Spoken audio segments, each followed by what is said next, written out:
Santa Cruz, c'est l'histoire de 3 types, Rob Roscop, Rich Novak et Mike Marquez.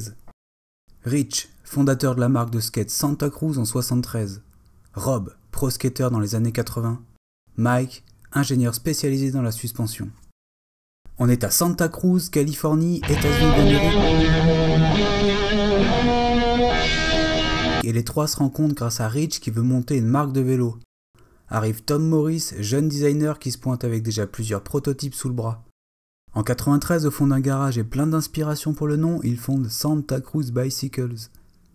En 94, pointe le bébé Tazmon, un VTT tout suspendu en simple pivot de 80 mm de débattement. Ouais, à l'époque, les riders sont en VTT rigide ou semi-rigide, alors en anticiper et créer un marché du tout suspendu prend tout son sens. Mais au début, personne n'y croit. Ils envoient des vélos tests dans certains magasins et les réactions fusent. Eh les gars, vous faites pas des skateboards? Mais sur le vélo, les vendeurs font plus trop les malins et les revues publient de très bonnes critiques. Alors Santa Cruz continue petit à petit à se placer sur le segment du cassant, de la caillasse et de la terre. Ils veulent des vélos qu'ils s'imaginent rouler eux-mêmes, exitent les marchés à profit et préfèrent largement exceller dans leur niche.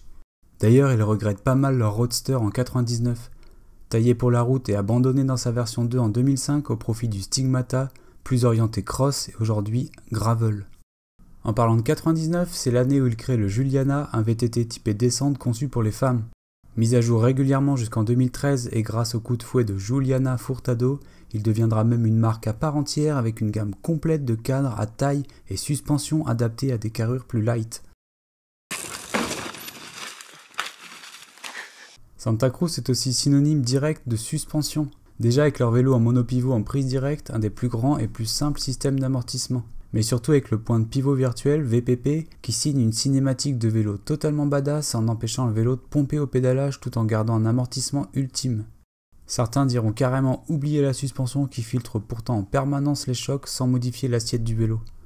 Mais toutefois, rendons à César le brevet qui, bien qu'appartenant aujourd'hui à Santa Cruz, a été développé pour Outland Bikes dans les années 90.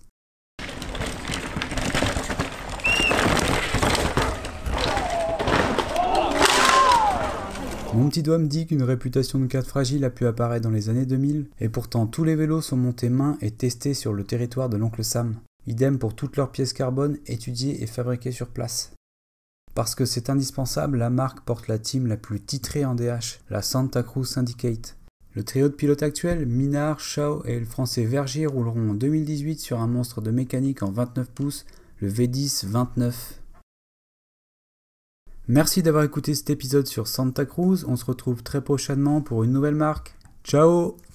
Like a killer, qu'est-ce que c'est? Fa fa fa fa fa fa fa fa fa la felle.